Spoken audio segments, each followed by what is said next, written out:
một cái tù do nên rong ta chỉ lo chỉ lu tù nên uẩn chơi co lu co hử co gió rong lên đỡ mà một cái tù nên sai chỉ cho tàu giờ nếu giờ ít tù nên rong thế tia là giờ tù nên chỉ nhẹ chỉ chơi chỉ phèn đầu nên yên chỉ xả lu chỉ xả hử lo tiêu lu nên cơ xia là nên yên nhẹ chỉ tàu lo cho cái xả ít tù nên mong rong uẩn tàu ít tù chính gỡ lu yêu hử yêu ta chỉ yêu chỉ nhẹ yêu chỉ hử yêu sai chỉ tàu yêu thoát sự trốn mua chùa mua lô lô xe lá đề cu mua tụ nên rong của yêu chỉ nhẹ cho bao che yêu trên yêu cho kiến chờ yêu chia sẻ rồi yêu cho cái xa ta chỉ thầu cơ họ qua yêu xa một chỉ trở đi yêu ram bao xua lúc xe hở là nữ thâu lợi họ lúc chạy lúc nhong là nữ tươi lì yêu mà đi lò tin chia trích tranh nè hả khó tranh tiền lợi yêu yêu kế thầu qua yêu chỉnh kia cho hay lúc chả bao nên yên trong ổn bảy tôi luôn chỉ tàu kiếm mù ta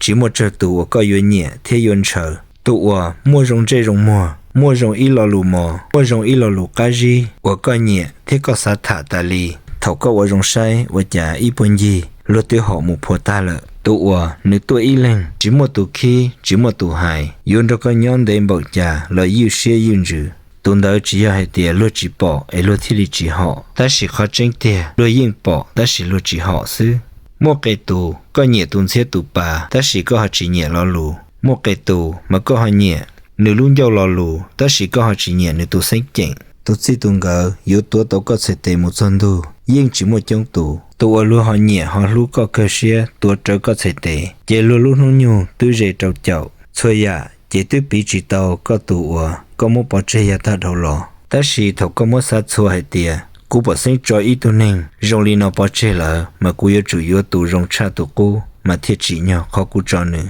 để chỉ cú mua yếu tu tư bị chỉ tàu tu cú, hiện chế cú yêu cha mua cho nữa ít nu, cái lên cái tu mua mong, cú chỉ nhôm bỏ li cú hại, ta chỉ ít cú tu sai rong ít li, yếu tỷ cho mong. Mà nếu có một cái tủ xe, nhiều xe, chờ chờ nếu lúc này tận đây, hay tiệt, lúc nó chỉ yếu tàu ít tu rong cha tụ cô, là do hay tiệt,